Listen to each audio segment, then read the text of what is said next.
kamu udah nyetakin rekor, kamu harus traktir aku makan hari ini. Traktir? Oke, kamu mau apa tinggal bilang, aku selalu gas buat kamu. Halo, Kansa. Kok lama banget ngangkatnya? Iya, maaf. Ini HP aku agak nge-lag tadi. Kansa menelpon Fatan ketika Fatan sedang makan di kafe bersama dengan Fionika. Kansa terkejut ketika dia mengetahui Fatan makan di kafe favorit tempat mereka biasa makan berdua. Apalagi ketika Kansa mengetahui bahwa ternyata Fatan makan bersama dengan Fionika. Itu bukannya kafe yang biasa kita makan bareng ya? Kansa merasa kecewa. Padahal sebelumnya Kansa sudah mengatakan bahwa dia belum makan sehingga membuatnya merasa kurang enak badan. Bukannya perhatian kepada Kansa, Fatan kini malah makan bersama dengan perempuan lain. Iya, aku... Fatan menjelaskan bahwa sebelumnya dia sudah berusaha untuk datang ke apartemen Kansa. Tetapi di tempat parkir dia melihat Oscar yang sudah begitu perhatian pada Kansa. Kamu sendirian? Fatan, kamu tuh gimana sih? Fatan pun mengalah dan memilih untuk pergi. Saya benar-benar kecewa setelah mendengar penjelasan dari Fatan. Malah enak-enakan makan di kafe berduaan. Udah gitu kafe tempat yang kita biasa pergi lagi. Dia tidak menyangka Fatan akan terus berprasangka buruk terhadapnya dan tidak percaya lagi pada dirinya. Kansa pun menutup panggilan telepon sehingga membuat Fatan terkejut. Ibunya Fionika kabur, Mas. Apa kamu bilang dia kabur? Sini ada orang. Ibunya Fionika berhasil kabur dari sekapan anak buah Pak Darto dan Bu Elva. Dia terus berlari dan mencoba untuk mencari pertolongan. Hingga akhirnya ibunya Fionika berhasil menumpang pada sebuah angkot. Sebelum naik angkot dia meminjam handphone seseorang untuk menghubungi Fionika. Fionika pun meminta ibunya untuk pergi ke rumah sakit Mitra Health dan mereka akan bertemu di sana. Sopir angkot menurunkan ibunya Fionika ke persimpangan jalan yang sudah dekat dengan lokasi rumah sakit Mitra Health. Tetapi sayangnya anak buah Pak Darto dan Bu Elva berhasil mengejar angkot yang membawa ibunya Fionika. Kini mereka mengejar ibunya Fionika yang telah turun dari angkot yang mereka kejar. Melihat anak buah Pak Darto dan Bu Elva, ibunya Fionika berusaha untuk kabur kembali. Tetapi nahas, ketika berlari melewati pertigaan jalan, mobil Funi tanpa sengaja menabrak ibunya Fionika. Ibunya Fionika terjatuh di tengah jalan dan berdarah-darah. Funi sangat panik. Dia tidak berani menghentikan mobilnya karena takut dihajar massa dan dimasukkan ke dalam penjara. Emran yang sedang memangku Sultan berusaha untuk menenangkan Funi yang histeris. Mereka akan celaka kalau Funi terus histeris dan tidak menghentikan mobilnya. Funi tetap melajukan mobilnya karena sangat takut. Akhirnya Emran meminta bertukar posisi duduk dengan Funi.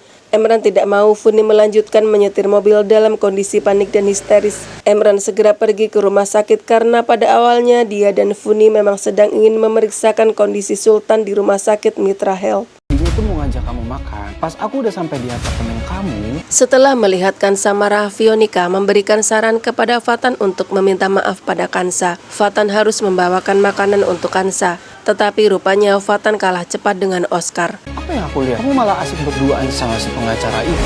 Begitu Fatan sampai ke unit apartemen Bu Hutami, Fatan melihat Kansa sedang makan bersama dengan Oscar, Puspa, dan Bu Hutami.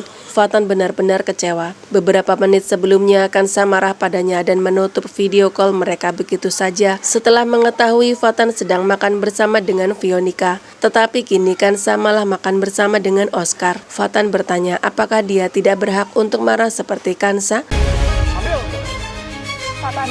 Kansa mengatakan bahwa dia makan bersama dengan yang lain bukan hanya dengan Oscar. Fatan tidak seharusnya marah dan cemburu. Fatan membela dirinya. Dia makan bersama dengan Fionika juga di kafe yang banyak pengunjungnya, bukan hanya mereka berdua. Fatan pergi setelah meletakkan makanan yang dibawanya ke atas meja. Kansa pun mengejar Fatan dan Bu Hutami menjadi pusing karena Fatan dan Kansa bolak-balik cemburu. Sedangkan Oscar merasa puas dengan pertengkaran antara Fatan dengan Kansa. Kamu bilang kopi aku nggak enak depan perempuan lain, aku sakit banget. Di pagi harinya Kansa terlihat murung saat dia hendak sarapan. Mengetahui hal itu, Bu Hutami menyarankan Kansa untuk membuatkan Fatan kopi kesukaannya dan mengantarkannya ke rumah sakit. Dengan antusias Kansa segera membuat kopi dan meninggalkan sarapannya demi Fatan. Sesampainya di rumah sakit, Kansa segera masuk ke ruangan Fatan yang masih sepi. Kansa menuangkan kopi ke dalam cangkir dan meletakkannya di atas meja. Lalu kemudian Kansa bersembunyi di balik hordeng untuk memberikan surprise pada Fatan. Begitu Fatan masuk, dia merasa heran karena secangkir kopi sudah tersedia di atas meja kerjanya. Fatan segera meminum kopi itu dan mengira kopi itu adalah buatan Veronica. Begitu Veronica masuk ke dalam ruangannya, Fatan mengucapkan terima kasih atas kopi yang disuguhkan oleh Veronica.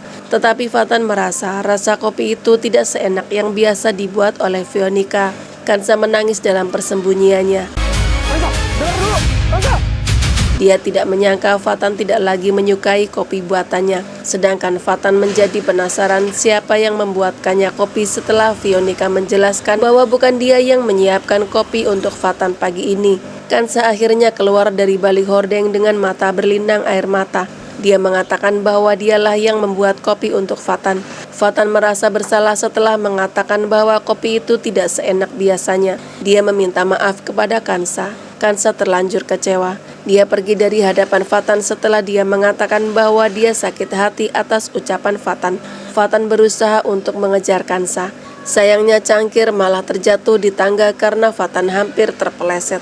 Kansa semakin kecewa karena mengira Fatan sengaja membanting cangkir yang berisi kopi buatannya. Ibuku belum ngabarin juga ya. Harusnya ibu kan udah nyampe dari tadi.